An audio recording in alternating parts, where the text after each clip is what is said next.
What's happening, everybody? On today's show, Spencer Hall from the Shutdown Fullcast and SEC Network's Thinking Out Loud will join us to talk all things SEC. We'll preview this weekend slate with him, and we'll go around the conference with nuggets from across the SEC. Locked on SEC starts right about now. You are Locked on SEC, your daily podcast on the Southeastern Conference. Part of the Locked On Podcast Network, your team every day.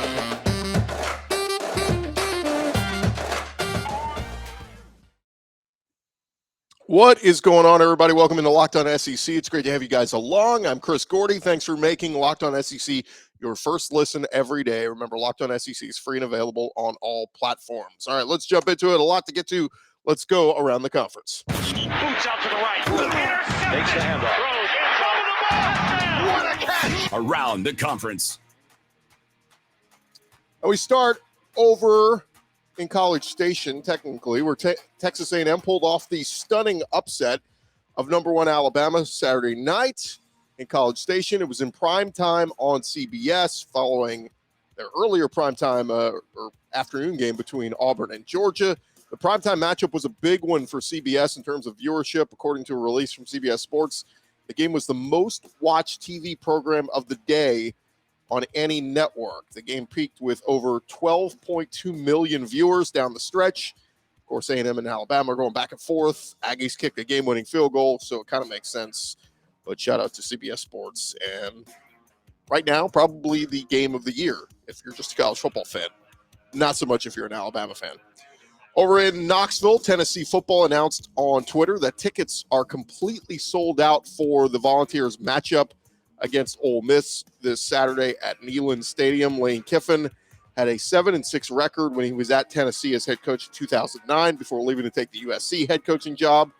Kiffin is already giving his Ole Miss team a taste of what to expect. On Tuesday, he tweeted out a video at Rebels practice in which you can hear Rocky Top blasting out of their speakers. Number 13 Ole Miss and Tennessee will play each other at 7:30 Eastern on SEC Network Saturday night.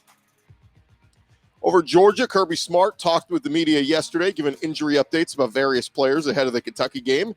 He didn't really give specifics on his quarterbacks, but he did mention that JT Daniels currently is recovering as a limited participant at practice. He stated that Daniels will be on a pitch count at the moment.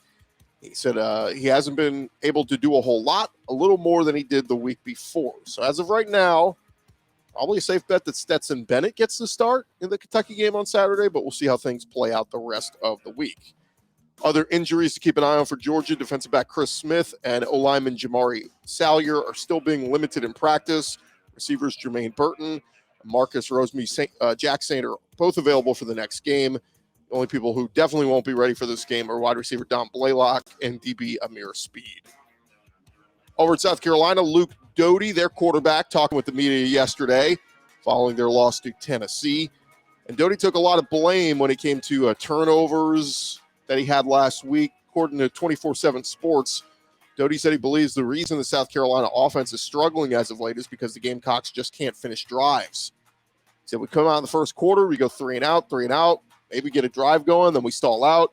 So really it's just about finishing those drives and starting fast. That is something we are putting an emphasis on. Over at Vanderbilt, Clark Lee at his Tuesday press conference said he thinks that his running back Griffin will be able to Rocco Griffin will be able to play at South Carolina this Saturday, but said Griffin will need to avoid setbacks throughout the week. He's recovering from an ankle injury.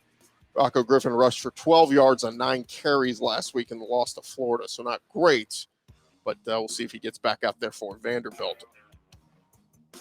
Back to Texas A&M, Zach Calzada. He just had his best game as the Texas A&M quarterback, upsetting Alabama, and he picked up a weekly national award. He was named the National Quarterback of the Week by the Davey O'Brien Award. So congrats to Zach Calzada. I had somebody tell me yesterday he will never have a game that good again the rest of his college career. I guess Zach Calzada would take that, considering it was one of the greatest wins for A&M in recent history, beating number one Alabama as an unranked team.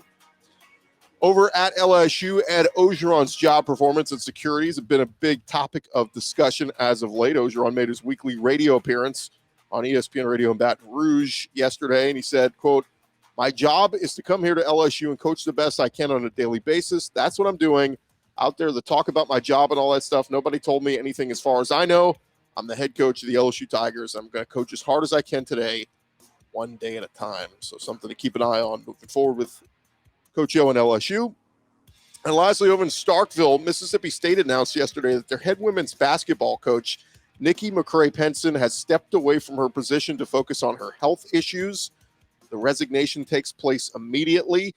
She cited health concerns in a statement released by the school. AD John Cohen thanked her for her time and effort and said in part that he respected her decision to focus on her health and family at this time. And there you have it. That is around the conference. Thank you guys again for making Locked On SEC your first listen every day. Coming up next, great conversation with Spencer Hall, of course, from Thinking Out Loud on SEC Network, the Shutdown Fullcast, tons of different things he is taking part in. One of the hardest working men out there in sports media covering college football. We're going to talk all things SEC with Spencer Hall coming up next.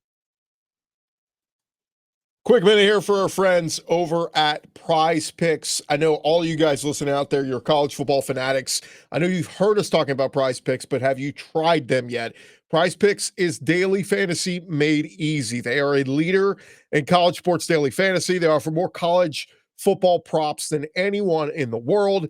Any prop you can think of, from yardage to touchdowns, even interceptions thrown. I encourage you, go check them out right now. All of our users that deposit and use our promo code LOCKEDON, LOCKEDON, will receive a 100% instant deposit match up to $100. PrizePicks allows mixed sport entries as well. It's an award-winning app. You can find it on both the App Store and Google Play. Entries can be made in 60 seconds or less. It is that easy. PrizePicks is safe. They offer fast withdrawals. Don't hesitate. Go check them out right now. PrizePicks.com. Use our promo code LOCKEDON, LOCKEDON, and go to your App Store. Download the app today. PrizePicks. Daily fantasy made easy. I know you're going to love them. Go check them out. PrizePicks.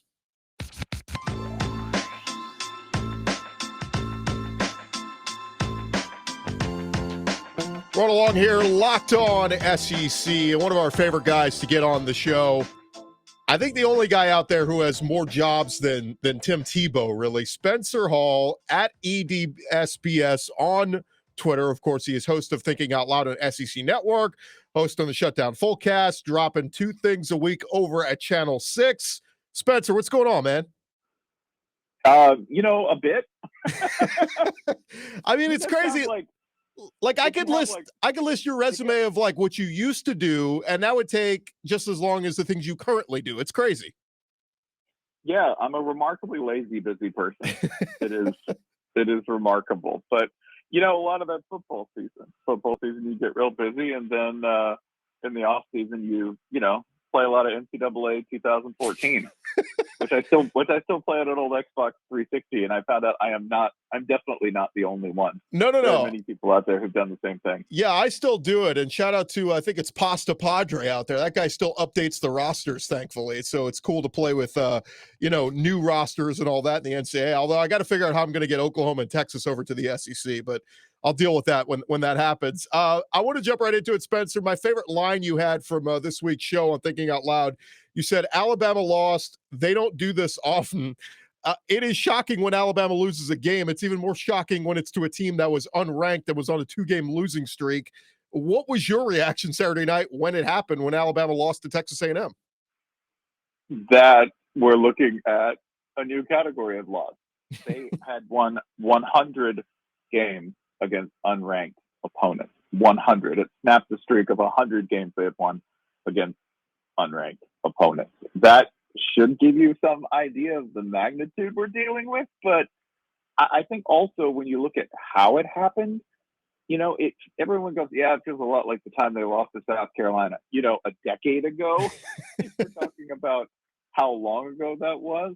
It doesn't really remind me of that either, because that South Carolina team had an outstanding receiver, a good quarterback, and a truly great running back. So I don't see the parallels there. To me, it's something entirely new. This is the best game Zach Calzada will ever play. I don't really care what else he does in other games. I don't care if he plays for 500.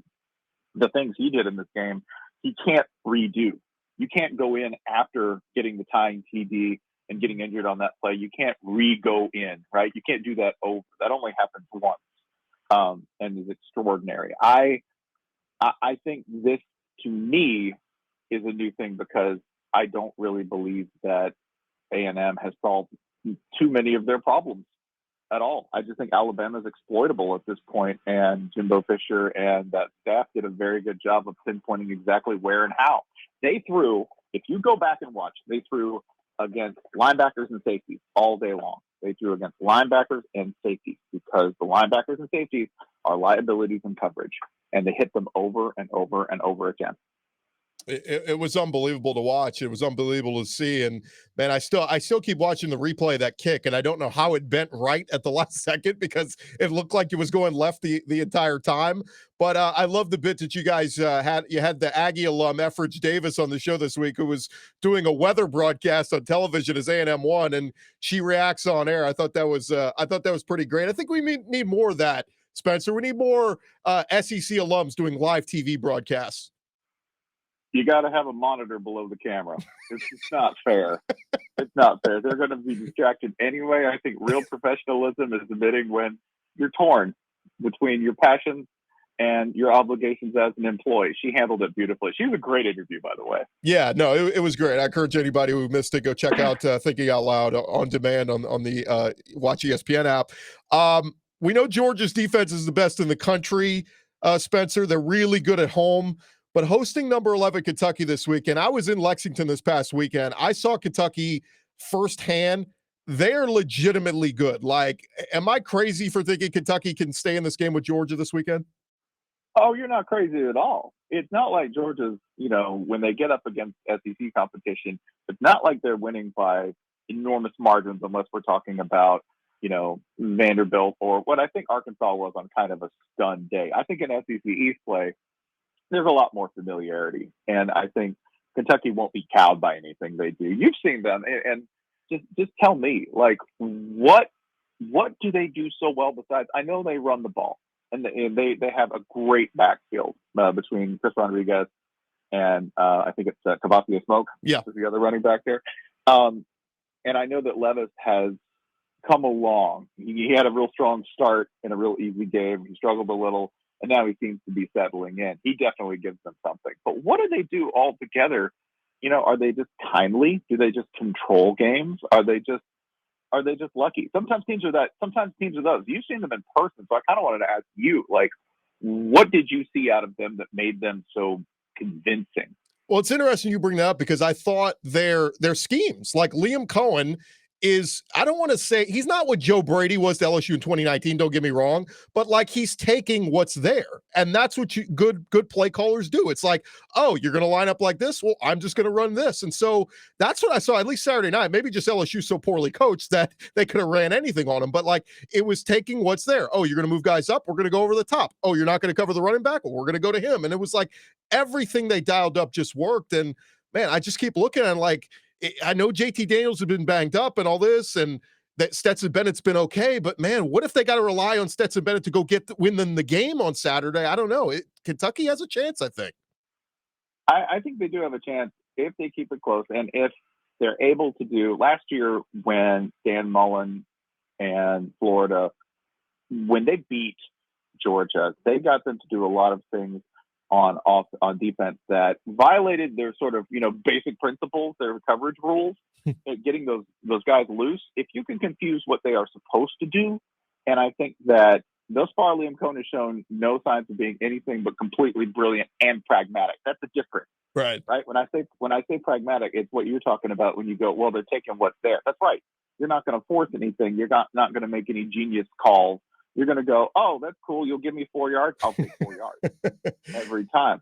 And that is, I want to see this. This is interesting to me. If you want something to look forward to where I think Georgia can be challenged, because I noticed when I was writing the Top Whatever, which you can read if you subscribe to our magnificent website, Channel 6. If you go to 26snakes.com, is the way you can subscribe to it. I do a newsletter every Monday, which is, the Top Whatever, where I just rank the teams I want to rank. And with under Georgia, it's fascinating because if you go under total impact, that defense is one of the best, not only of this year, but the decade and possibly modern era football right now with the way that they are playing.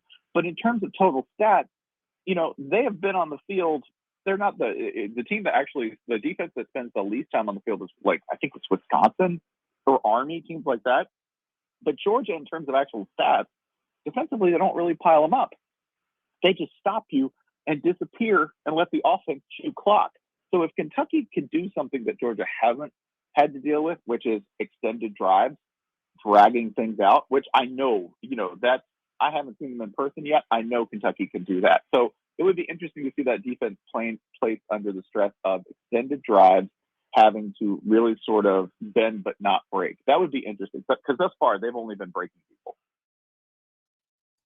Always a good time to remind you about our friends at Built Bar, the best tasting protein bar ever. Of course, 9 delicious flavors out there: coconut almond, cherry, raspberry. My favorite, the mint brownie. There is something for everyone. I guarantee it. If you don't have a favorite flavor yet, you need to go check them out at BuiltBar.com.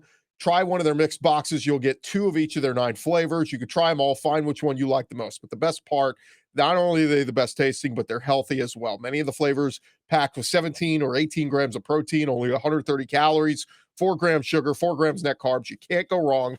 Go check them out right now, BuiltBar.com. And when you find something you like, and I know you will, make sure you use our promo code LOCKEDON. That's LOCKED15 at checkout. If you've never ordered from them before, use LOCK15. You'll get 15% off your first order at BuiltBar.com. Again, use promo code LOCK15. Get 15% off over at BuiltBar.com. It's that time of year. You know you're going to be eating a lot when it gets to Thanksgiving, Christmas, even the Halloween candy. It's going to be sitting there on the counter. Find a healthier alternative. Built Bar is the way to go. Go check them out right now at BuiltBar.com. Continue our conversation with Spencer Hall. Spencer, I just got a couple more for you, looking at some of the games this weekend. At Arkansas, look, let's be real. The Wampin has slowed down a little bit, but I love the going for 2 and the win at Ole Miss. It didn't work out, but they're back home this weekend hosting Auburn. They're favored to win. Does the Wampin resume this week? I mean, the Wampin doesn't let up. It's the winning and the losing that changes. You're going to hurt either way. I think if you saw Lane Kiffin's face at the end of that game, it was hilarious to me when the sideline reporter asked, "Hey, you guys really, your defense stepped up," and Lane Kiffin actually laughed, and he wasn't mad. He was just like, "You call that stepping up?" He's like, "They did show up for one play, the 2-point conversion. Otherwise, they let Arkansas do whatever they want." They're still a heart attack of a team to face. I know Georgia made light work of them, but Georgia's going to make light work of a lot of teams this year if they're in the right mindset. Arkansas, I think, can get back on track. KJ Jefferson is just a handful. They're good, and by the way, they're we're like, oh, I don't know, they got sidetracked. They're still 4-2. Yeah. At this point, just an outstanding year for them that really could get even better. Right? If I told you 2 years ago, hey, they're going to be 4-2 and they will have beaten Texas, man, rest of the year's house money, right? True. But, I don't want Arkansas fans to be poisoned by heightened expectations already. That can wait till year 3 and 4. Talk with Spencer Hall. Spencer, I don't know the last time that LSU was a double-digit underdog in Death Valley to a team not named Alabama. They haven't been a home double-digit dog to Florida probably since the Spurrier days. There's a whole lot of weird going on with this game, being Florida and LSU at 11 a.m. What do you make of this one, and do you feel like we're maybe counting down the final days of Ed Ogeron in Baton Rouge? If you look at their next month or so of games, I believe they play, Florida, they play Alabama. UL Monroe's in there. They should win that one. But and then I think they get Arkansas, or no, it's not Arkansas, it's Ole Miss in there. It's a rough patch for them. It does not look good. And it's very hard for me to imagine that anything other than massive wholesale undiscovered financial fraud in the athletic department at LSU will result in anything but Ed Ogeron losing his job. It's going to be very tough for him to hang on, and that's before we take into account the investigations about sexual misconduct that are happening in the LSU athletic department. Right, that. It's going to be very, very improbable to me for him to survive that. Now, that said, we could have said a lot of the same things about last year's game, and then Marco Wilson threw a shoe. That's very true. Clear, all right, we're clowning Marco, okay? But you know what? I'm a Florida fan. I love him. I love that in that moment he did something that we will remember, and then came back continue to play. That's fine. Okay. This is one thing we do a terrible job of as fans, is riding with people no matter what. Right. Love that too.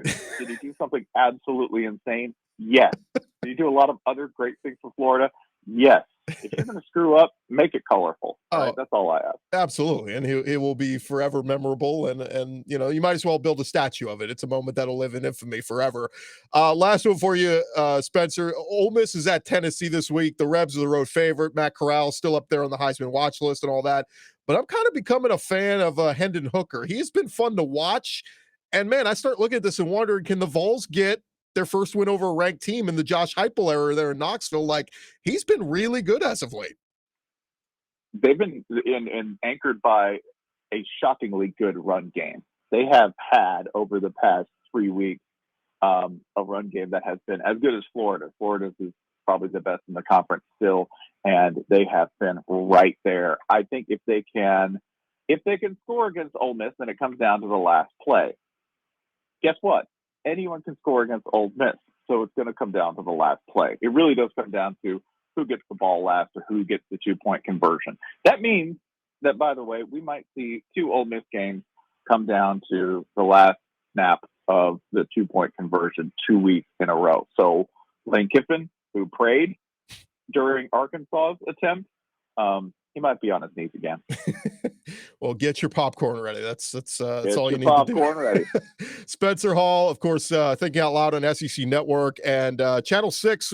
Give everybody the website again, 26snakes.com, the easiest way to get there.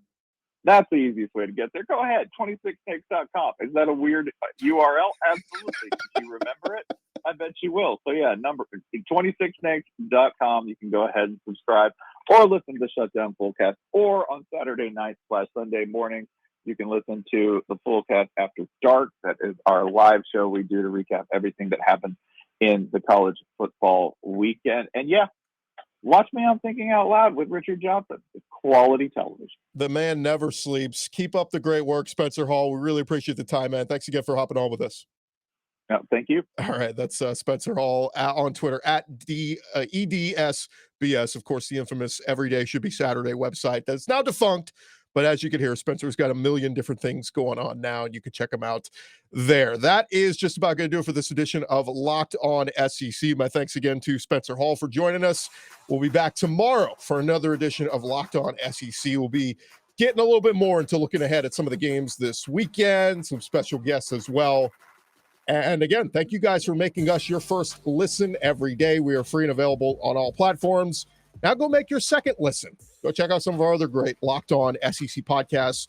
You can check out Locked On Vols with Eric Kane. You can check out Locked On Razorbacks with John Neighbors. Plenty of great ones. Whatever your favorite SEC team is, just search Locked On and their name, and you'll find them wherever you find your podcast. I'm Chris Gordy. You guys have a great day. We'll talk to you tomorrow.